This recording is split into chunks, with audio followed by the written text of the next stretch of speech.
Here is a musical passage written in vocal short score. Observe that it is written for 4 voices, soprano, alto, tenor, and bass, which are placed on 2 staves. The staves are joined at the beginning with a curly bracket. The bar lines are short and don't go through the staves in order to allow room for the words.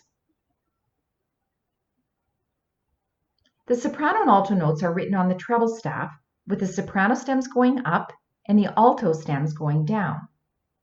The tenor and bass notes are written on the bass staff, with the tenor stems going up and the bass stems going down.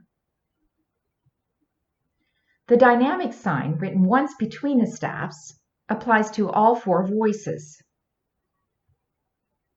And the fermata signs are placed with one above the treble and an inverted one below the bass to indicate that all voices are affected. Slurs and ties curve downward in the soprano and tenor parts and upward in the alto and bass parts.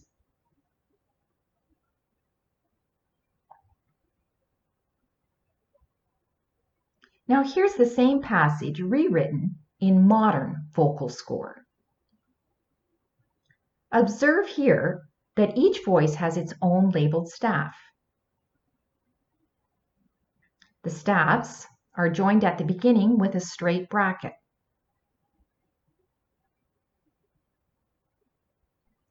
The soprano and alto parts are written in the treble clef,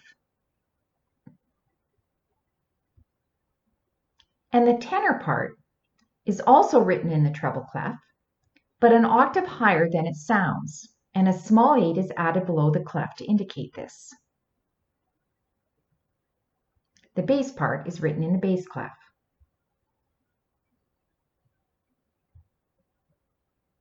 Dynamic signs are placed under each staff,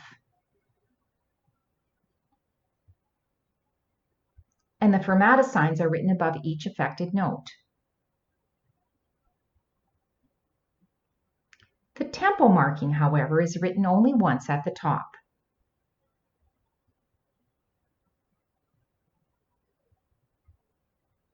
Again, the bar lines are short to allow the words to be placed under each staff. And the stem direction is determined according to each note's position on the staff in relation to the middle line.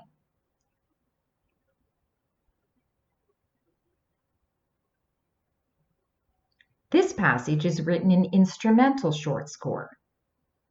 It uses the same format as vocal short score without lyrics. Because there are no words, the bar lines go through the staves.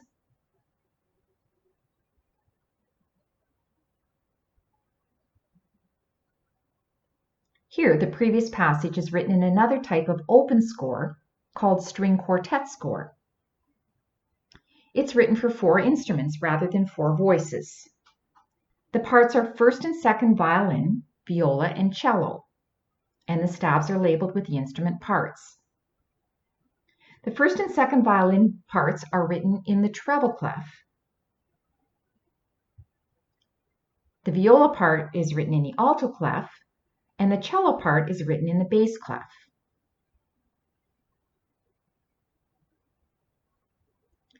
Again, because there are no words, the bar lines go through the staffs.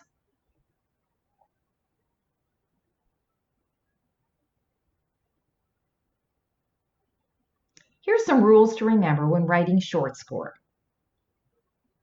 When 2 parts on the same staff have notes that are a second apart, the higher part note is written on the left and the lower part note on the right, so that the stems line up. When 2 parts on the same staff have the same note, it is given 2 stems, one up and one down. If the note is a whole note, 2 side-by-side notes are used. If the shared note has a different time value in each part, the notes are written side by side with the stems lining up.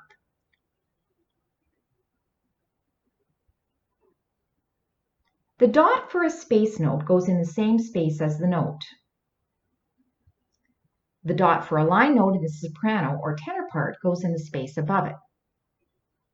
However, the dot for a line note in the alto or bass part goes in the space below it.